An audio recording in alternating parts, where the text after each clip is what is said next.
ayaw mo sa taong to, or kung ma-receive ka man ng complaint about you, try to accept it with your whole heart, ano.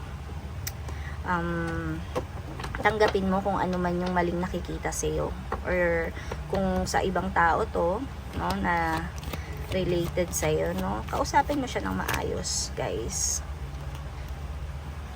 para if ever na mag-set ka ng boundaries, alam niya kung bakit ka lumalayo sa kanya, no. Ayan, no, i-balance mo kahit galit ka na, pairalin mo pa rin yung kabutihan ng iyong kalooban, yung pagiging calm mo, no, guys. Tomorrow tingnan pa natin your signs. Ayan, I told you, 'di ba? 6 of Cups, reach out to others with love and compassion. Ayan.